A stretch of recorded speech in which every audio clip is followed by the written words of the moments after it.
Hello everyone, welcome to Fun with Zoology. Today we are going to discuss about type study in amoeba, which is taught in semester 1 of zoology honors in the graduation level. So let's begin. First of all, we must know that where we can find amoeba or what is the habitat of amoeba. So amoeba is widely distributed. It is a protozoan and it is commonly found in the ooze or the bottom mud in the freshwater pools, ponds, ditches, then lakes, slow streams and shallow water bodies where there is enough of aquatic vegetation. It can be also found in damp soil or soil wet with water. The next thing that we shall study is the shape and size of amoeba. So amoeba is unicellular, it is made up of only one cell and it measures about 250 to 600 micrometer in diameter. These amoeba are transparent, so we cannot see them with naked eyes. We have to see amoeba with the help of microscope. Now amoeba has no fixed shape. The outline of the body continuously changes because they form small finger-like outgrowths or pseudopodia, as you can see in this figure. So the shape of amoeba continuously changes. The pseudopodia actually helps in the locomotion of amoeba. So when it withdraws the pseudopodia, then the amoeba becomes spherical or round in shape. The amoeba does not have any cell wall. It has just a very thin, delicate outer covering called the plasma lemma or the plasma membrane.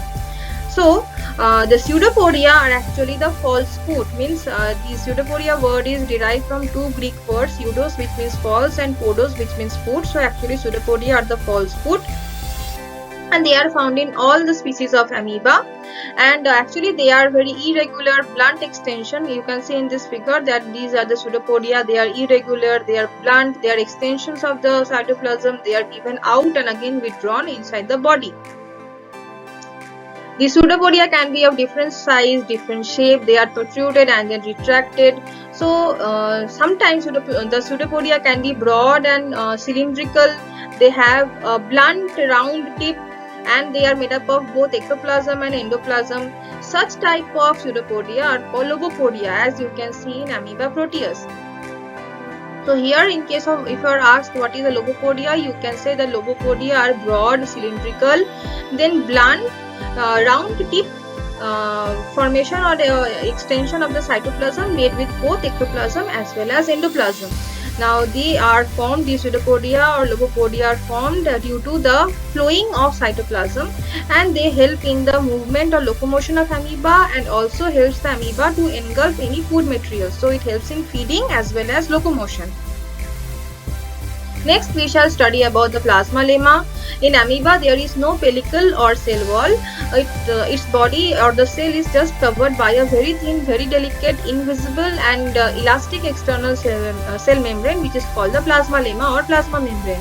It is elastic because amoeba can often change its shape. The thickness of plasma lemma is very thin. It is just almost 2 microns in thickness, and it is permeable to water as well as some particles that are soluble in water. So these water and water soluble particles can easily move out of the cell or enter the cell. So they can move in both directions, and this plasma lemma is also composed of lipid and protein molecules just like any other plasma membrane. So the outer layer of plasma lemma contains actually mucoprotein, and it also has numerous fine, very fine ridge-like projections on the outer surface, and these projections are thought to be adhesive in nature. They help in the amoeba to get attached to the substratum. So these ridges are very important. Next we shall study about cytoplasm. So in case of amoeba, the cytoplasm is very dense mass and it is inside the plasma lemma, and it contains all the cellular organelles. It has two parts, an outer ectoplasm and an inner endoplasm. So this is the outer ectoplasm, the outer layer, and the inner layer is the endoplasm. First we shall know about the characteristics of the ectoplasm. So the ectoplasm is the outer, then thin, transparent layer. This ectoplasm lies just beneath the plasma lemma, and it is very rigid and contractile under tension. It also becomes thickened into a hyaline cap at the advancing end or tip of pseudopodia. So whenever a pseudopodia forms, then at the tip this ectoplasm becomes thick into a hyaline cap. So on the whole, this ectoplasm is actually a supporting layer. Now, what are the functions? It protects the organelles inside the cell. It also helps the amoeba to maintain its shape, and it assists the amoeba in producing pseudopodia.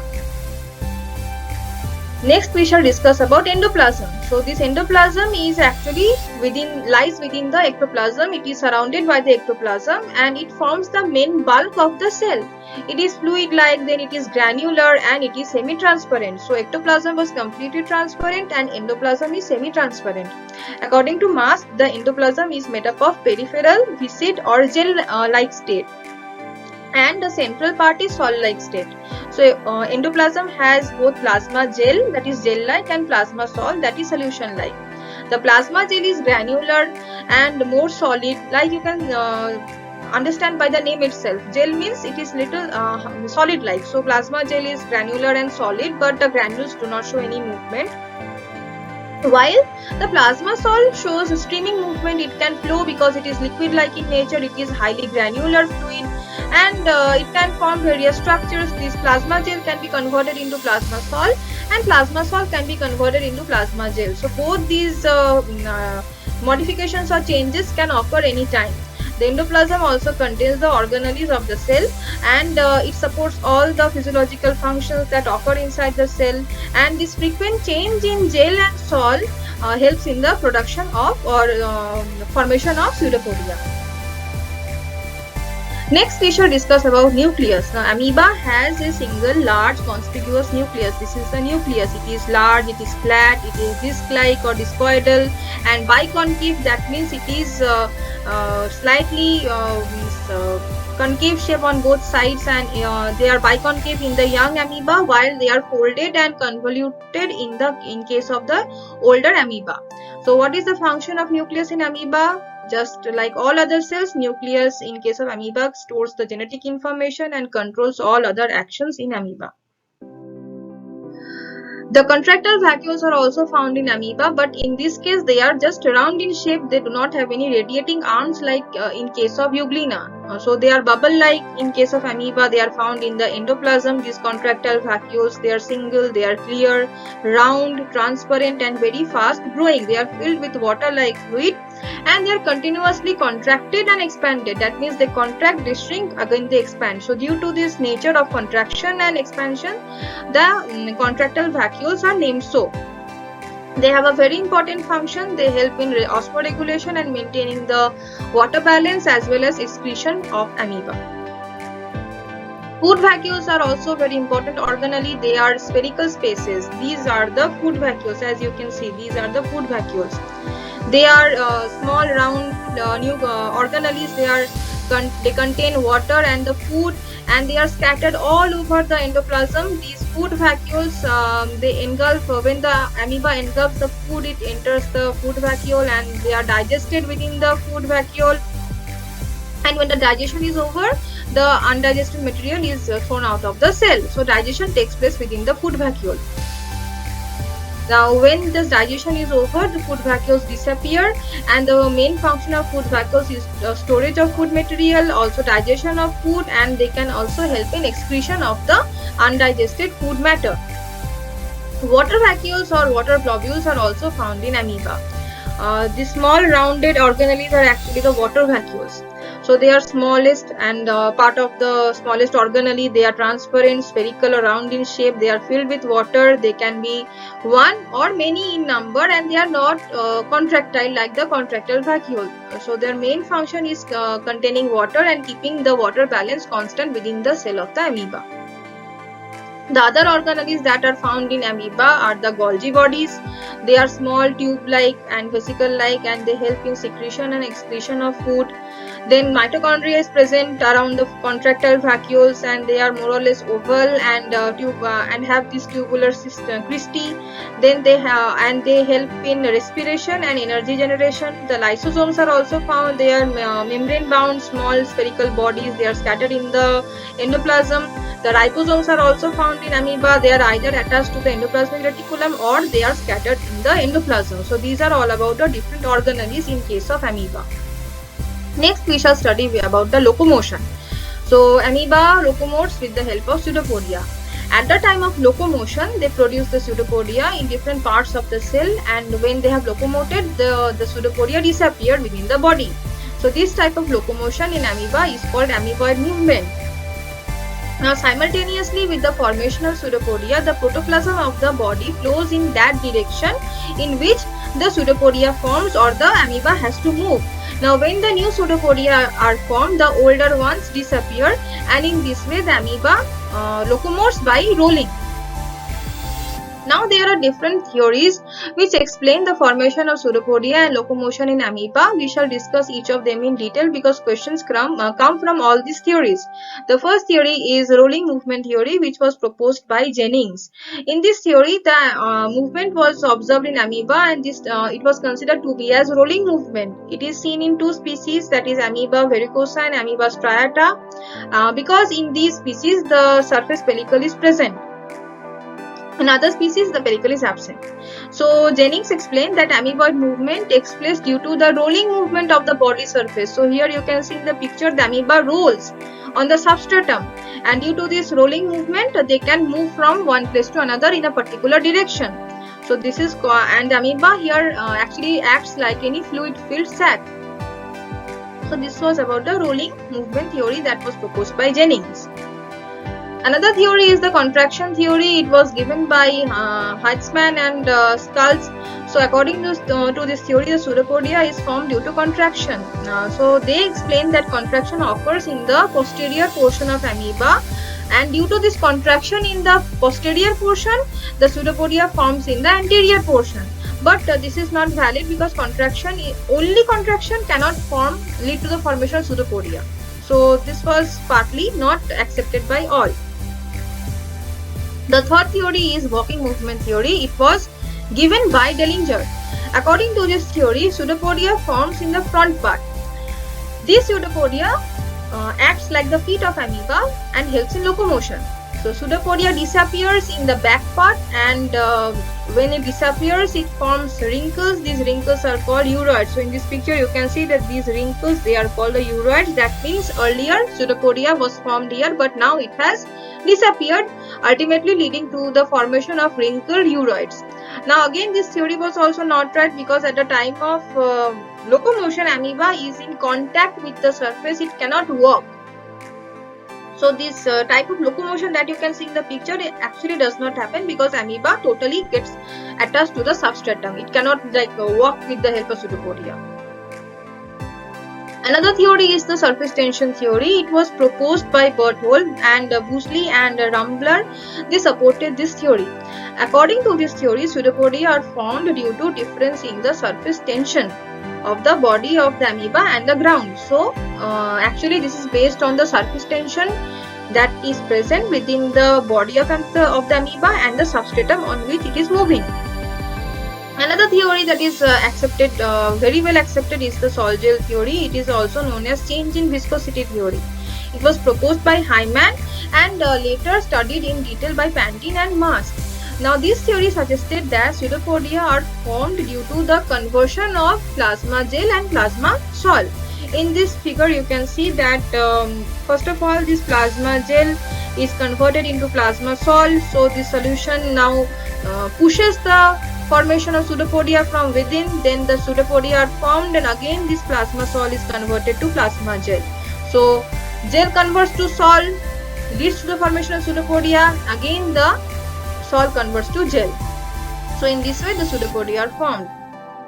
Now according to Mask, the endoplasm is divided into two parts. The central part is the sol-like form and the peripheral or outer part of the endoplasm is actually the gel-like form.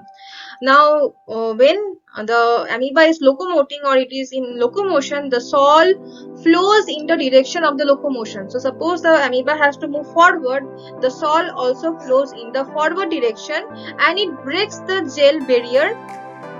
Then the sol strikes the ectoplasm, that is outside the plasma, that is outside the endoplasm, and after it strikes on the plasma lemma, it again leads to the formation of pseudopodia. And after striking this sol, it again moves to either side and converts into gel. So again I am explaining.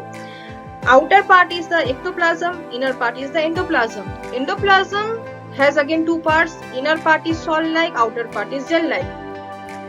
So suppose the amoeba has to move in the front direction, the sol moves towards the front direction, it breaks the gel barrier, it strikes the ectoplasm, and again when it strikes ectoplasm, it moves back on either side and converts into gel. So when it strikes, the pseudopodia forms. So pseudopodia is actually a tube-like structure of ectoplasm in which the endoplasm is filled. So if endoplasm does not fill in the ectoplasm, pseudopodia cannot form. And the wall of the pseudopodia is made up of the gel, while the inside is the sol. So whenever a pseudopodia is formed, outer part is ectoplasm, then we have the sol, then we have the gel, and inside we have the sol. So in this way a pseudopodia is formed. So outer part ectoplasm, inner part endoplasm. Endoplasm has again gel on top and sol in inside. In this way the pseudopodia forms according to the sol-gel theory. Another theory is the fountain zone theory. It was proposed by Allen. According to this theory, sol is present in the periphery while gel is inside. So it is just opposite, sol outside and gel inside. This central gel then moves like a fountain, it moves like a flow of water in the direction of the locomotion, and this fountain applies pressure on the ectoplasm, and thus the pseudopodia is formed. But this theory is wrong, because in amoeba sol is always inside and gel is outside. So this was proved to be wrong. And this is the theory. This is the image or diagram explaining the theory, where you can see that the gel is inside and sol is outside. So this was, and then this gel moves forward and it forms. It goes back like a fountain, pushing the sol. And again the pseudopodia is formed in the direction in which the gel moves. But however, this is wrong. Now we have completed all the theories that explain the formation of pseudopodia and locomotion in amoeba. Now we shall discuss about the different physiological functions. First thing is nutrition. So amoeba is carnivorous. It feeds on other living organisms. It feeds by phagocytosis. The mode of nutrition is zootropic or holozoic. That means it requires ready-made food in solid form, and it feeds on the other organic substances. So the food can be algal cell, filaments, bacteria, desmids, flagellates, then ciliates, small metazoans like rotifers and nematodes, and other organic matter. So first, whenever it sees a food, it forms the pseudopodia. The pseudopodia engulfs the food material by phagocytosis. It enters the food vacuole. Digestion occurs. Then the undigested material is thrown out of the cell, and whatever is digested, it is absorbed into the cytoplasm. So first of all, the amoeba makes finger-like projections. The pseudopodia then traps the food particle, and amoeba takes in the food particle along with some water, because it stays in aquatic environment. So the amoeba makes food vacuole after ingesting of the food particle. The enzymes that are present in the food vacuole help in digestion, and after digestion the nutrients enter the cytoplasm by osmosis. These nutrients are again utilized by the cell of amoeba, and the egestion process then occurs. The food vacuole with all the undigested food material goes near the cell membrane and empties all the contents out of the cell by exocytosis. So in case of nutrition in amoeba, there are different steps. The first step is ingestion, when amoeba ingests or eats the food matter by phagocytosis with the help of pseudopodia. Next, digestion occurs within the food vacuole. Next, absorption occurs when the nutrients are absorbed from the food vacuole into the cytoplasm. Next step is assimilation, when the nutrients are used by the cell. And the last step is egestion, when the undigested food material is thrown out of the cell. So with this the nutrition completes. Also, there is another mode of nutrition, that is pinocytosis. It is actually ingestion of liquid. Phagocytosis was ingestion of solid food. Pinocytosis is the ingestion of liquid food. So this is the difference between phagocytosis and pinocytosis. It takes place by the plasma membrane, and the plasma membrane bound with the colloidal food material forms pinocytosis channels. So these long channels are the pinocytotic channel. They run from the surface of the plasma lemma deep into the endoplasm. Now from the internal ends of this channel, these pinocytotic vesicles are formed, or pinosomes are formed. This liquid material first enters through the pinocytotic channel, and then it enters these small pinosomes, and these pinosomes are again transported to the cell when they are fused with the lysosome, and the food particle is digested. Next we shall discuss about respiration in amoeba. How do they exchange the gases? So amoeba is again unicellular organism. It lives in fresh water. It does not have any particular organelle that helps in respiration. Respiration takes place through the cell membrane or plasma membrane. So amoeba gets oxygen, that is the dissolved oxygen in water, through the plasma membrane by the process of diffusion. So by diffusion, oxygen enters into the cell of amoeba. During the metabolic reactions of the body that takes place in the body of amoeba, this oxygen is converted to carbon dioxide, and this carbon dioxide is liberated out of the cell of amoeba through again the plasma membrane by the process of diffusion. So by diffusion, oxygen enters the cell of amoeba and carbon dioxide is given out of the cell of amoeba. Now we shall know how excretion occurs in amoeba. So the excretory byproducts in amoeba are urea and uric acid. They pass out of the body again through plasma membrane or plasma lemma by the process of diffusion. Next thing is osmoregulation. So water is collected by the contractile vacuole. Contractile vacuole helps in osmoregulation. Now this contractile vacuole is 20 to 30 micrometer in diameter. So this is the contractile vacuole. It is 20 to 30 micrometer in diameter and contains the fluid, and it is less dense than the surrounding cytoplasm because it contains water, and when fully expanded, this vacuole then contracts and the fluid is forced out of the contractile vacuole through the cell surface. So first of all, again I am going step by step. Water is collected by contractile vacuole.